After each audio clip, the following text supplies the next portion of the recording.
নমস্কার বন্ধুরা, কেমন আছেন আপনারা সবাই? আশা করছি সবাই ভালো আছেন, সুস্থ আছেন। আজ আমি আপনাদের সঙ্গে শেয়ার করব দুধ চিতই পিঠে।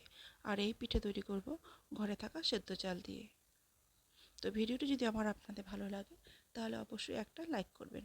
যারা নতুন এসেছেন তারা সাবস্ক্রাইব করবেন, আর যারা আগে থেকে সাবস্ক্রাইব করে রেখেছেন তাদেরকে অসংখ্য অসংখ্য ধন্যবাদ। তো চলুন ভিডিওটি তাহলে আজকে শুরু করি। তো প্রথমে একটি পাত্র নিয়ে নিয়েছি।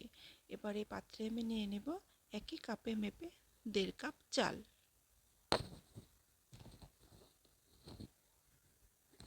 এবার চাল আমি ভালো করে ধুয়ে নেব। চাল ধুয়ে 5-6 ঘন্টার জন্য ভিজিয়ে রেখে দিয়েছিলাম।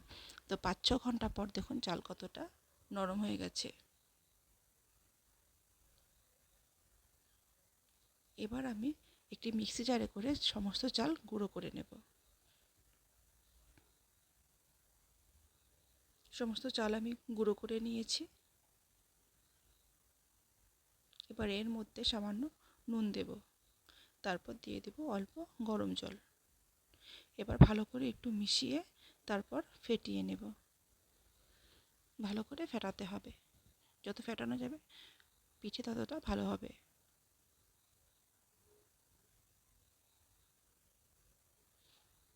কতটা ঘনত্ব হয়েছে সেটা আপনাদেরকে দেখিয়ে দিচ্ছি, আপনারা দেখে বুঝতে পারছেন ঘনত্বটা। বা কড়াইতে সামান্য তেল দিয়ে একটু চারপাশ মেখে নিলাম। এবার 1 হাতা ব্যাটার দিয়ে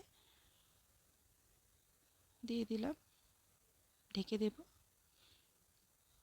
সামান্য জল দিয়ে 5-7 মিনিটের জন্য হতে দেব। 5-7 মিনিট হয়ে গেছে, তুলে নিলাম। দেখুন পিঠে কত ইজিভাবে উঠে আসলো।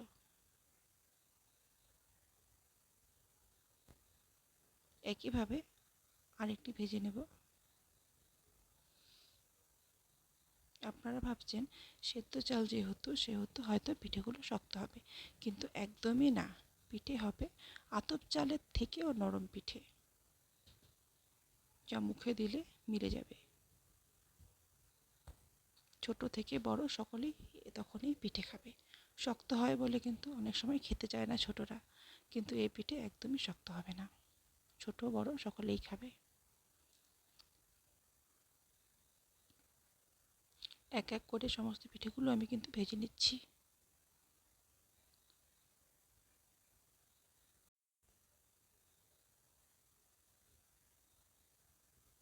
দেখতেই পাচ্ছেন পিঠেগুলো কি সুন্দর উঠে আসছে, একটুও কিন্তু লেগে ধরছে না।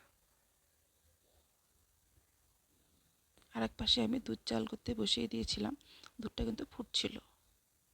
এবার সমস্ত পিঠে ভাজা হয়ে গেছে। পিঠেগুলো এবার একটি চাকু দিয়ে আমি ছোট ছোট পিস করে কেটে নেব।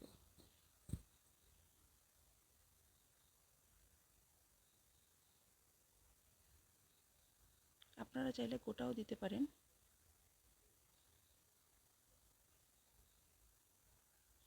দুধ ফুটছে, এবারে দুধের মধ্যে আমি এক এক করে সমস্ত পিঠেগুলো দিয়ে দেব।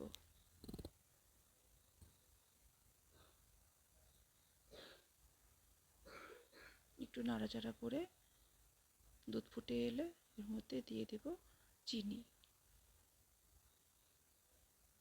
চিনি দিলাম, তারপর দিয়ে দেব গুড়। চিনি আর গুড়টা আপনারা আপনাদের স্বাদ অনুযায়ী দেবেন। শীতকাল তাই একটু খেজুরের গুড় দিলাম। দুধটাকে কিন্তু বেশি ফোটানো যাবে না, কারণ পিঠে না হলে ভেঙে যাবে।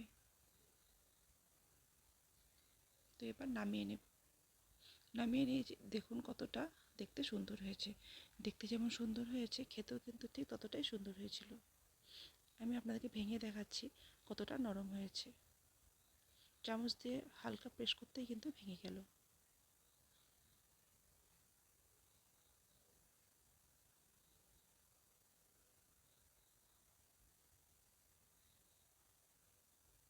দেখুন কতটা সুন্দর লাগছে দেখতে, খেতেও কিন্তু ঠিক ততটাই টেস্টি হয়েছিল। তো ভিডিওটি যদি আপনাদের ভালো লাগে তাহলে অবশ্যই কমেন্ট করে জানাবেন। দেখা হবে আরেকটি নতুন ভিডিওতে। ভালো থাকবেন, সুস্থ থাকবেন। টাটা।